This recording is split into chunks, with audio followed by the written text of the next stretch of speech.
ਵਾਰ 16ਵੀਂ ਪੌੜੀ 6ਵੀਂ। ਬਾਵਨ ਚੰਦਨ ਬਿਰਖ ਹੋਏ, ਵਨ ਖੰਡ ਅੰਦਰ ਵਸੈ ਉਜਾੜੀ। ਪਾਸ ਨਿਵਾਸ ਵਨਾਸਪਤ, ਨਹਿਚਲ ਲਾਏ ਉਰਦ ਤਪ ਤਾੜੀ। ਵਾਹਿਗੁਰੂ ਜੀ ਕਾ ਖਾਲਸਾ ਵਾਹਿਗੁਰੂ ਜੀ ਕੀ ਫਤਿਹ। ਬਾਵਨ ਚੰਦਨ ਬਿਰਖ ਹੋਏ, ਵਨ ਖੰਡ ਅੰਦਰ ਵਸੈ ਉਜਾੜੀ। ਭਾਈ ਗੁਰਦਾਸ ਜੀ 16ਵੀਂ ਵਾਰ 6ਵੀਂ ਪੌੜੀ ਦੇ ਵਿੱਚ ਹੁਣ ਬਾਵਨ ਚੰਦਨ ਬਾਰੇ, ਜੋ ਸੈਂਡਲਵੁੱਡ ਟਰੀ ਹੈ, ਉਹਦੇ ਬਾਰੇ ਇੱਕ ਐਗਜ਼ਾਮਪਲ ਲੈ ਕੇ, ਦ੍ਰਿਸ਼ਟਾਂਤ ਲੈ ਕੇ ਸੰਗਤ ਦੇ ਬਾਰੇ ਆਪਾਂ ਨੂੰ ਸਮਝਾਉਂਦੇ ਹਨ ਕਿ ਜਿਹੜੀ ਸੰਗਤ ਹੁੰਦੀ ਹੈ ਉਸ ਦਾ ਅਸਰ ਜਾਂ ਉਸ ਦਾ ਇਨਫਲੂਐਂਸ ਜਿਹੜਾ ਹੈ ਆਪਣੇ ਜੀਵਨ ਦੇ ਵਿੱਚ ਜਾਂ ਜੀਵਨ ਦੇ ਉੱਤੇ ਕੀ ਹੁੰਦਾ ਹੈ। ਹਾਊ ਡਜ਼ ਸੰਗਤ ਇਨਫਲੂਐਂਸ ਵਨਸ ਲਾਈਫ। ਸੋ ਇਹਦੇ ਬਾਰੇ ਭਾਈ ਗੁਰਦਾਸ ਜੀ ਦੱਸਦੇ ਹਨ।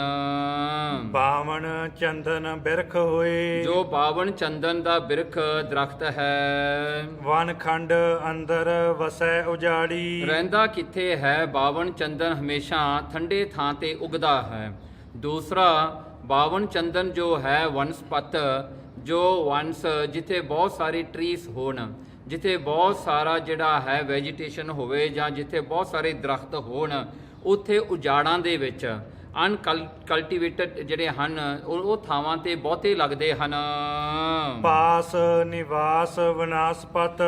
ਹੁਣ ਬਾਵਨ ਚੰਦਨ ਜੋ ਹੈ ਇਹ ਕਿਸ ਤਰ੍ਹਾਂ ਜਿਹੜਾ ਹੈ, ਇਸ ਦੀ ਸੰਗਤ ਜਿਹੜੀ ਹੈ ਕਿਸ ਤਰ੍ਹਾਂ ਹੁੰਦੀ ਹੈ? ਕਹਿੰਦੇ ਜੋ ਪਾਸ ਨਿਵਾਸ ਵਨਾਸਪਤ, ਜਿੰਨੇ ਵੀ ਦਰਖਤ ਬਾਵਨ ਚੰਦਨ ਦੇ ਆਲੇ ਦੁਆਲੇ ਉੱਗੇ ਹੁੰਦੇ ਹਨ। ਨਹਿਚਲ ਲਾਏ ਉਰਦ ਤਪ ਤਾੜੀ। ਦੇਖੋ ਹੁਣ ਉਹ ਜਿਹੜੇ ਦਰਖਤ ਹਨ, ਹੁਣ ਦਰਖਤ ਦਾ ਜਿਹੜਾ ਹੈ ਇੱਕ ਪੋਜੀਸ਼ਨ ਲੈ ਲਈਏ ਕਿ ਹਮੇਸ਼ਾ ਹੀ ਦਰਖਤ ਨੂੰ ਮੰਨਿਆ ਹੈ ਕਿ ਇਹ ਪੁੱਠਾ ਉਗਦਾ ਹੈ। ਜਿਵੇਂ ਆਪਣੇ ਸਿਰ ਦੇ ਕੇਸ ਹਨ, ਇਸੇ ਤਰ੍ਹਾਂ ਹੀ ਦਰਖਤ ਦੀਆਂ ਜੜ੍ਹਾਂ ਹਨ ਜੋ ਧਰਤੀ ਦੇ ਥੱਲੇ ਹੁੰਦੀਆਂ ਨੇ। ਸੋ ਦਰਖਤ ਪੁੱਠਾ ਉਗਦਾ ਹੈ, ਸੋ ਉਹਦਾ ਸਿਰ ਥੱਲੇ ਨੂੰ ਹੁੰਦਾ ਹੈ, ਉਹਦਾ ਜਿਹੜਾ ਬਾਕੀ ਦਾ ਸਰੀਰ ਉੱਤੇ ਹੁੰਦਾ ਹੈ। ਕਿਉਂਕਿ ਜਿਵੇਂ ਸਿਰ ਦੇ ਵਿੱਚ ਜਿਹੜੇ ਹਨ ਆਪਣੇ ਦਿਮਾਗ ਹੁੰਦਾ ਹੈ ਤੇ ਸਿਰ ਤੋਂ ਬਗੈਰ ਕੋਈ ਬੰਦਾ ਜਿਉਂਦਾ ਨਹੀਂ ਰਹਿ ਸਕਦਾ, ਦਰਖਤ ਵੀ ਜੜ੍ਹਾਂ ਰੂਟਸ ਤੋਂ ਬਗੈਰ ਜਿਉਂਦਾ ਨਹੀਂ ਰਹਿ ਸਕਦਾ। ਇਸ ਕਰਕੇ ਨਿਹਚਲ ਲਾਏ। ਹੁਣ ਉਹ ਜਿਹੜੇ ਬਾਕੀ ਦੇ ਦਰਖਤ ਹਨ, ਮੰਨੋ ਇੱਕ ਸਮਾਧੀ ਵਿੱਚ ਖੜੇ ਹਨ, ਤੇ ਖੜੇ ਵੀ ਕਿਵੇਂ ਹਨ? ਉਲਟੇ ਖੜੇ ਹਨ। ਪਵਨ ਗਵਨ ਸੰਬੰਧ ਕਰ। ਹੁਣ ਇੱਕ ਸੰਬੰਧ ਹੁੰਦਾ ਹੈ, ਇੱਕ ਰਿਲੇਸ਼ਨਸ਼ਿਪ ਜਿਹੜਾ ਹੈ ਬਾਵਨ ਚੰਦਨ ਤੇ ਆਲੇ ਦੁਆਲੇ ਦਰਖਤਾਂ ਦਾ ਬਣਦਾ ਹੈ। ਉਹ ਕਿਵੇਂ ਕਿ ਬਾਵਨ ਚੰਦਨ ਵਿੱਚ ਸੁਗੰਧੀ ਹੁੰਦੀ ਹੈ, ਪਰ ਉਹ ਸੁਗੰਧੀ ਦੂਸਰੇ ਜਾਂ ਫ੍ਰੈਗਨੈਂਸ ਜਿਹਨੂੰ ਕਹਿੰਦੇ ਹਾਂ, ਸੋ ਉਹ ਸੁਗੰਧੀ ਜਿਹੜੀ ਹੈ ਬਾਕੀ ਦੇ ਦਰਖਤਾਂ ਵੱਲ ਪਹੁੰਚਦੀ ਹੈ। ਜਿਹੜਾ ਹਨ ਪਵਨ ਗਵਨ, ਪਵਨ ਦੀ ਫਲੋ ਦੇ ਨਾਲ, ਹਵਾ ਦੀ ਐ ਦੀ ਫਲੋ ਦੇ ਨਾਲ ਜਾਂ ਵਿੰਡ ਦੇ ਨਾਲ ਉਹ ਦਰਖਤ ਜਿਹੜੇ ਹਨ ਉਹਨਾਂ ਨੂੰ ਚੰਦਨ ਦੀ ਖੁਸ਼ਬੂ ਪ੍ਰਾਪਤ ਹੁੰਦੀ ਹੈ, ਉਹਨਾਂ ਨੂੰ ਸੁਗੰਧੀ ਪ੍ਰਾਪਤ ਹੁੰਦੀ ਹੈ। ਗੰਧ ਸੁਗੰਧ ਉਲਾਸ ਉਗਾੜੀ। ਹੁਣ ਗੰਧ ਸੁਗੰਧ ਜੋ ਵਾਸ਼ਨਾ ਹੈ ਸੁਗੰਧੀ ਫ੍ਰੈਗਨੈਂਸ ਵਾਲੀ, ਕਹਿੰਦੇ ਉਹ ਉਲਾਸ ਜਿਹੜਾ ਹਨ ਉਗਾੜੀ। ਸੋ ਉਗਾੜੀ ਦਾ ਮਤਲਬ ਹੁੰਦਾ ਹੈ ਪ੍ਰਗਟ ਕਰਦੀ ਹੈ। ਉਲਾਸ ਮੀਨਸ ਖੁਸ਼ ਹੋ ਕੇ। ਚੰਦਨ ਦਾ ਦਰਖਤ ਜਿਹੜਾ ਹੈ ਆਪਣੀ ਸੁਗੰਧੀ ਖੁਸ਼ ਹੋ ਕੇ ਜਿਹੜਾ ਹਨ ਉਹ ਹਵਾ ਦੇ ਗਵਨ ਦੇ ਨਾਲ, ਉਹ ਫਲੋ ਆਫ ਵਿੰਡ ਦੇ ਨਾਲ ਦੂਸਰੇ ਦਰਖਤਾਂ ਨੂੰ ਆਪਣੀ ਫ੍ਰੈਗਨੈਂਸ, ਆਪਣੀ ਵਾਸ਼ਨਾ ਦਿੰਦਾ ਹੈ। ਅਫਲ ਸਫਲ ਸਮਦਰਸ ਹੋਏ। ਹੁਣ ਦੇਖੋ ਇਹ ਚੰਦਨ ਦਾ ਦਰਖਤ ਹੈ ਜਿਹੜਾ ਆਪਣੀ ਜਦੋਂ ਵਾਸ਼ਨਾ ਫ੍ਰੈਗਨੈਂਸ ਦਿੰਦਾ ਹੈ, ਜਾਂ ਜਿਹੜੀ ਹਵਾ ਚੱਲ ਕੇ ਜੋ ਬਾਵਨ ਚੰਦਨ ਦਰਖਤ ਦੀ ਖੁਸ਼ਬੂ ਨੂੰ ਲੈ ਕੇ ਦੂਸਰੇ ਦਰਖਤਾਂ ਤੱਕ ਪਹੁੰਚਦੀ ਹੈ, ਉਹ ਕਿਤੇ ਇਹ ਨਹੀਂ ਦੇਖਦੀ ਵੀ ਕਿਸੇ ਦਰਖਤ ਨੂੰ ਜਿਹੜਾ ਹੈ, ਜਿਵੇਂ ਕਹਿ ਲਈਏ ਵੀ ਡਿਸਕ੍ਰਿਮੀਨੇਸ਼ਨ, ਇਹ ਡਿਸਕ੍ਰਿਮੀਨੇਸ਼ਨ ਬਿਲਕੁਲ ਨਹੀਂ ਹੁੰਦਾ। ਭਾਵੇਂ ਕੋਈ ਦਰਖਤ ਨੂੰ ਫਲ ਲੱਗੇ ਚਾਹੇ ਨਾ ਲੱਗੇ, ਸਾਰਿਆਂ ਨੂੰ ਇੱਕ ਸਾਰ ਸੁਗੰਧੀ ਪ੍ਰਾਪਤ ਹੁੰਦੀ ਹੈ। ਕਰੇ ਵਨਸਪਤ ਚੰਦਨ ਵਾੜੀ। ਦੇਖੋ ਚੰਦਨ ਦੇ ਜਿਹੜਾ ਹਨ ਇਹਦੀ ਸੁਗੰਧੀ ਕਰਕੇ ਬਾਕੀ ਦੇ ਦਰਖਤ ਵੀ ਉਹਨਾਂ ਵਿੱਚ ਵੀ ਸੁਗੰਧੀ ਆਉਣੀ ਸ਼ੁਰੂ ਹੋ ਜਾਂਦੀ ਹੈ, ਤੇ ਇਉਂ ਲੱਗਦਾ ਹੈ ਜਿਵੇਂ ਇੱਕ ਚੰਦਨ ਤੋਂ ਜਿਹੜੇ ਹਨ ਬਹੁਤ ਸਾਰੇ ਹੋਰ ਚੰਦਨ ਦੇ ਜਿਹੜੇ ਹਨ ਦਰਖਤ ਬਣ ਗਏ ਹਨ। ਕਿਉਂਕਿ ਚੰਦਨ ਦੀ ਵਾਸ਼ਨਾ ਜਿਹੜੀ ਹੈ, ਜਿਹੜਾ ਵੀ ਦਰਖਤ ਇਹਨੂੰ ਐਬਜ਼ੌਰਬ ਕਰਦਾ ਹੈ, ਉਸ ਦੀ ਲੱਕੜੀ ਦੇ ਵਿੱਚੋਂ ਵੀ ਸੁਗੰਧੀ ਦੀ ਵਾਸ਼ਨਾ ਆਉਣੀ ਸ਼ੁਰੂ ਹੋ ਜਾਂਦੀ ਹੈ। ਇੱਕੋ ਹੀ ਦਰਖਤ ਹੈ ਜਿਹੜਾ ਨਹੀਂ ਲੰਦਾ, ਉਹਨੂੰ ਬੈਂਬੂ ਜਿਹੜਾ ਹੁੰਦਾ ਹੈ ਜਾਂ ਬੰਸ ਜਿਹੜਾ ਹੁੰਦਾ, ਇਹ ਨਹੀਂ ਸੁਗੰਧੀ ਲੰਦਾ। ਬਾਕੀ ਸਾਰੇ ਦਰਖਤ ਜਿਹੜੇ ਹਨ ਉਸ ਜਿਹੜਾ ਹਨ ਸੈਂਡਲਵੁੱਡ ਦੇ ਕੋਲ ਹੋਣ ਕਰਕੇ ਉਹ ਵੀ ਜਿਹੜੇ ਹਨ ਵਾਸ਼ਨਾਦਾਰ ਹੋ ਜਾਂਦੇ ਹਨ। ਜਿਵੇਂ ਆਪਾਂ ਕਈ ਵਾਰ ਦੇਖਦੇ ਹਾਂ ਕਈ ਲੱਕੜਾਂ ਜਿਹੜੀਆਂ ਹੁੰਦੀਆਂ ਹਨ ਉਹ ਭਾਵੇਂ ਸੈਂਡਲਵੁੱਡ ਨਹੀਂ ਵੀ ਹੁੰਦੀਆਂ, ਪਰ ਉਹ ਸੈਂਡਲਵੁੱਡ ਦੇ ਟਰੀ ਦੇ ਨੇੜੇ ਲੱਗਣ ਹੋਣ ਕਰਕੇ ਉਹਨਾਂ ਵਿੱਚੋਂ ਵਾਸ਼ਨਾ ਆਉਣੀ ਸ਼ੁਰੂ ਹੋ ਜਾਂਦੀ ਹੈ। ਸੋ ਮਾਰਕੀਟ ਦੇ ਵਿੱਚ ਜਿਨ੍ਹਾਂ ਨੂੰ ਇਹ ਗੱਲ ਦਾ ਨਹੀਂ ਪਤਾ ਹੁੰਦਾ ਉਹ ਜਿਹੜੇ ਹਨ ਹੋਰ ਕੋਈ ਲੱਕੜੀ ਹੀ ਸੈਂਡਲਵੁੱਡ ਦੇ ਜਿਹੜੇ ਹਨ ਪ੍ਰਾਈਸ ਤੇ ਜਾਂ ਉਹਨਾਂ ਦੇ ਭਾਅ ਤੇ ਲੈ ਲੈਂਦੇ ਹਨ। ਇਸ ਤਰ੍ਹਾਂ ਕਰਕੇ ਕਈ ਵਾਰੀ ਵਪਾਰੀ ਲੋਕ ਜਿਹੜੇ ਹਨ ਉਹ ਧੋਖਾ ਕਰ ਲੈਂਦੇ ਨੇ ਲੋਕਾਂ ਦੇ ਨਾਲ। ਉਹ ਕਹਿ ਦਿੰਦੇ ਜੀ ਸੁੰਘ ਕੇ ਦੇਖੋ ਕਿੰਨੀ ਵਾਸ਼ਨਾ ਆਉਂਦੀ ਹੈ, ਇਹੀ ਸੈਂਡਲਵੁੱਡ ਹੈ, ਇਹੀ ਵਜ੍ਹਾ ਬਾਵਨ ਚੰਦਨ ਹੈ, ਪਰ ਹੁੰਦਾ ਨਹੀਂ। ਸੋ ਇਸ ਪ੍ਰਕਾਰ ਕਹਿੰਦੇ ਵੀ ਜਿੰਨੇ ਵੀ ਆਲੇ ਦੁਆਲੇ ਦਰਖਤ ਹਨ ਉਹਨਾਂ ਦੇ ਵਿੱਚ ਵੀ ਚੰਦਨ ਦੀ ਹੀ ਖੁਸ਼ਬੂ ਆਉਣੀ ਸ਼ੁਰੂ ਹੋ ਜਾਂਦੀ ਹੈ।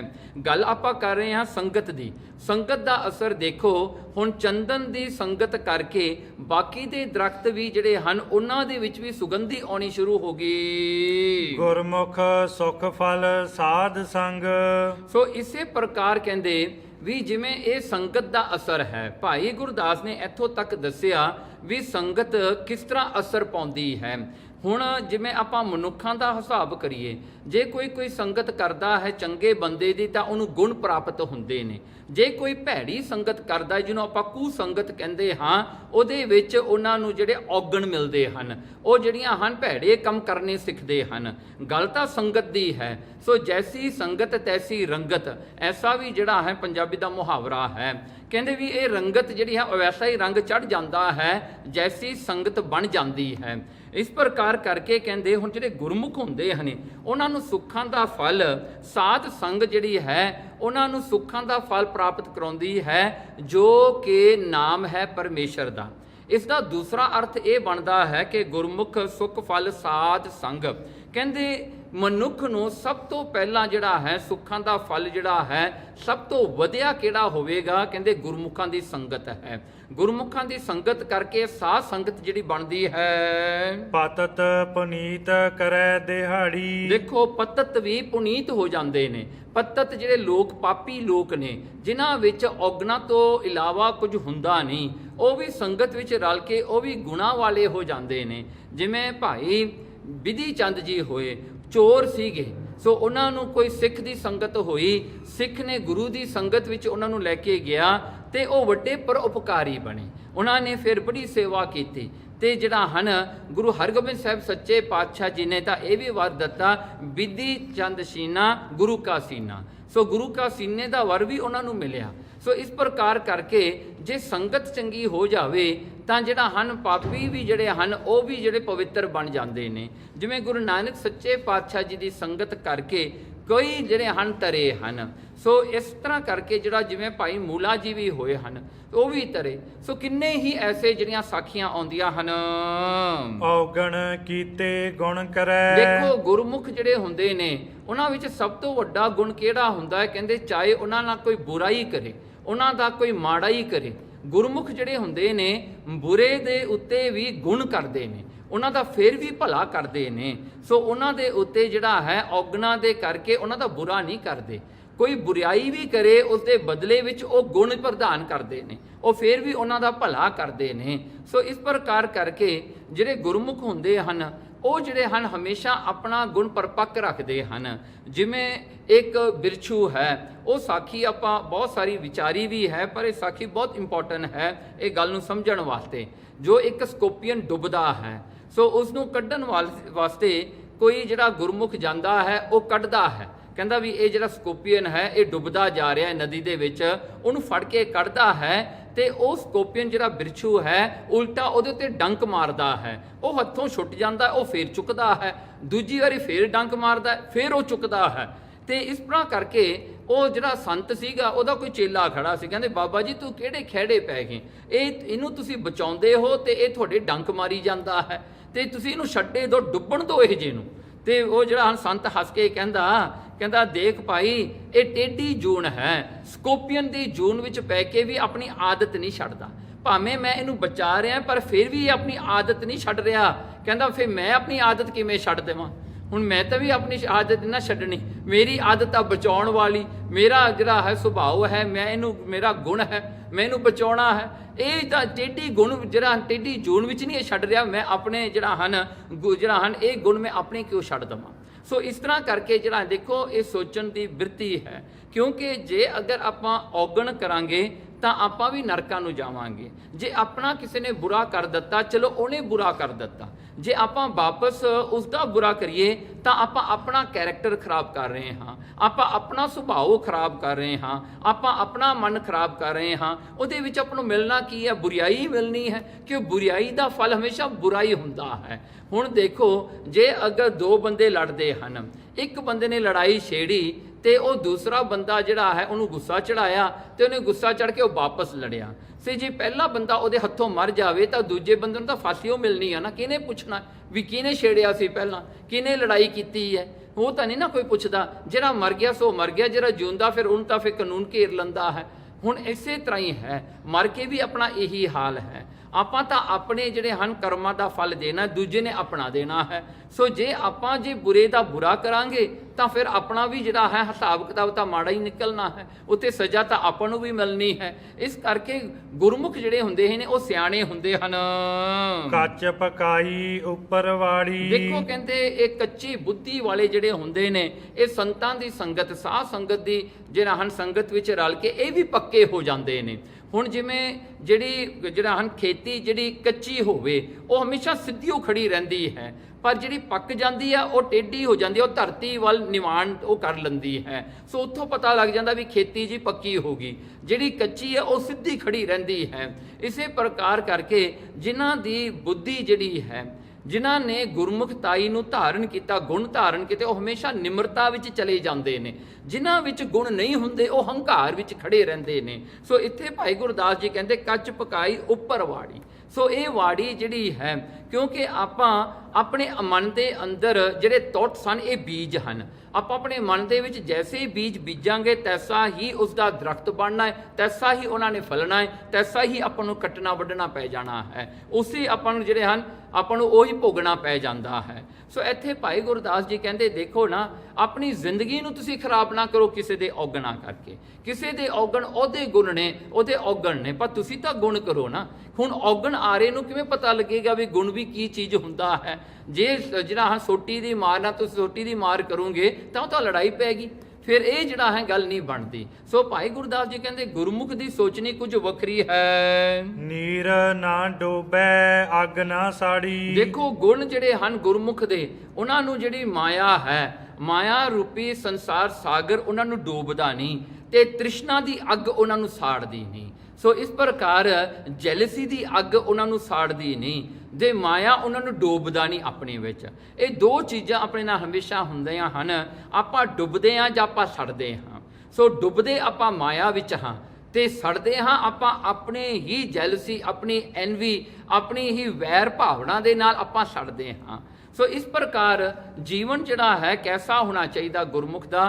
ਕਹਿੰਦੇ ਗੁਰਮੁਖ ਤਾਂ ਐਸਾ ਹੋਣਾ ਚਾਹੀਦਾ ਹੈ ਜਿਹੜਾ ਕਿ ਹਮੇਸ਼ਾ ਆਪਣੇ ਵੱਲੋਂ ਗੁਣੇ ਕਰਦਾ ਹੋਵੇ, ਉਹਨੂੰ ਕੋਈ ਪਰਵਾਹ ਨਹੀਂ ਹੁੰਦੀ ਦੁਨੀਆ ਚਾਹੇ ਉਹਦਾ ਕਿੰਨਾ ਵੀ ਬੁਰਾ ਕਿਉਂ ਨਾ ਕਰ ਜਾਵੇ। ਜਿਵੇਂ ਜਿਹੜਾ ਹਨ ਭਾਈ ਮਨੀ ਸਿੰਘ ਸ਼ਹੀਦ ਨੂੰ ਜਦੋਂ ਉਹ ਜਿਹੜਾ ਹੈ ਜਲਾਦ ਉਹਨਾਂ ਦੇ ਬੰਦ ਕੱਟਣ ਲੱਗਿਆ ਤਾਂ ਉਹ ਜਲਾਦ ਨੂੰ ਤਰਸ ਆਇਆ। ਕਹਿੰਦਾ ਭਾਈ ਸਾਹਿਬ, ਕਹਿੰਦਾ ਤੁਹਾਨੂੰ ਬਹੁਤ ਹੀ ਜ਼ਿਆਦਾ ਤੇਰਾ ਹੈ ਦੁੱਖ ਲੱਗੇਗਾ, ਮੈਂ ਜੇ ਹਰ ਇੱਕ ਜੁਆਇੰਟ ਤੁਹਾਡਾ ਕੱਟਾਂ ਤੁਹਾਨੂੰ ਬਹੁਤ ਦੁੱਖ ਲੱਗੇਗਾ। ਕਹਿੰਦਾ ਮੈਂ ਇਸ ਤਰ੍ਹਾਂ ਕਰਦਾ, ਮੈਂ ਵੱਡੇ ਵੱਡੇ ਟੁਕੜੇ ਕਰਕੇ ਤੇ ਤੁਹਾਡੀ ਮੌਤ ਹੋ ਜਾਏਗੀ, ਬਾਅਦ ਵਿੱਚ ਮੈਂ ਟੁਕੜੇ ਕਰੀ ਜਾਵਾਂਗਾ, ਤੁਹਾਨੂੰ ਇੰਨਾ ਦੁੱਖ ਨਹੀਂ ਲੱਗੇਗਾ। ਤੇ ਭਾਈ ਮਨੀ ਸਿੰਘ ਸ਼ਹੀਦ ਉਹਨੂੰ ਕਹਿੰਦੇ ਭਾਈ ਦੇਖ, ਮੈਂ ਵੀ ਬੰਦ ਕਟਵਾ ਰਿਹਾ ਆਪਣੇ ਜਿਹੜਾ ਹਨ ਪਿਆਰੇ ਦੇ ਹੁਕਮ ਵਿੱਚ, ਮੇਰੇ ਸਵਾਮੀ ਦਾ ਹੁਕਮ ਹੈ, ਮੈਂ ਆਪਣੇ ਬੰਦ ਕਟਵਾ ਰਿਹਾ। ਕਹਿੰਦੇ ਤੈਨੂੰ ਵੀ ਤੇਰੇ ਸਵਾਮੀ ਮਾਲਕ ਦਾ ਜਿਹੜਾ ਹੁਕਮ ਹੈ ਕਿ ਤੂੰ ਮੇਰਾ ਬੰਦ ਕੱਟਣਾ, ਤੂੰ ਵੀ ਧੋਖਾ ਨਾ ਕਰ, ਤੂੰ ਵੀ ਉਸ ਤਰ੍ਹਾਂ ਹੀ ਕਰ ਜਿਵੇਂ ਤੈਨੂੰ ਉਹਨੇ ਕਿਹਾ ਹੈ। ਦੇਖੋ ਭਾਈ ਮਨੀ ਸਿੰਘ ਦੇ ਬੰਦ ਕੱਟੇ ਜਾ ਰਹੇ ਨੇ ਤੇ ਉਹ ਉਹਨਾਂ ਨੂੰ ਉਪਦੇਸ਼ ਦੇ ਰਿਹਾ ਹੈ ਕਿ ਤੂੰ ਜਿਹੜਾ ਆਪਣੇ ਮਾਲਕ ਦੇ ਹੁਕਮ ਵਿੱਚ ਰਹਿ, ਜੋ ਉਹਨੇ ਕਿਹਾ ਤੂੰ ਉਹੀ ਕਰ, ਤੂੰ ਧੋਖਾ ਨਾ ਕਰ, ਭਾਵੇਂ ਪੀੜ ਉਹਨਾਂ ਨੂੰ ਜ਼ਿਆਦਾ ਵੀ ਸਹਾਰਨੀ ਪੈਣੀ ਸੀ।